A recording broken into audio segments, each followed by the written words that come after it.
Mapapalang araw po mga kalingkod. Good morning po. Muli, ito pong isi-share ko sa inyo ay bilang isang Kristiyano at mananampalataya ng ating Panginoon, ito po yung pinaka-importanting part, di ba? Sinasabi po ng salita ng Diyos sa chapter 5 sa about sa asin at ilaw. Mga kalingkod, bilang mananampalataya ng ating Panginoong Kristo, dapat po na tayo ay maging asin at ilaw sa mga taong wala sa Panginoon.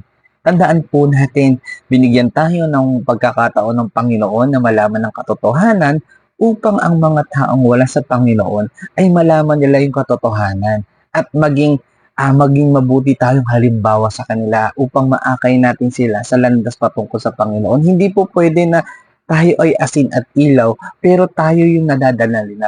Mga kalingkod, yun po yung pinaka-importante bilang isang mananampalataya ng ating Panginoon. Dapat po, tayo po yung nagiging asin at ilaw at tayo po yung nakakapagdala ng kaluluwa papunta sa Panginoon. Hindi yung tayo yung nadadala sa masasamang gawa nila. Marami po kasing mga Kristiyano ngayon na imbis na sila ay maging mabuting halimbawa at sila po yung magbabahagi ng salita ng Panginoon at maakay nila yung mga taong yun, sila pong naaakay sa mga gawaing makamundo at tuluyang nawawala sila sa presensya ng Panginoon.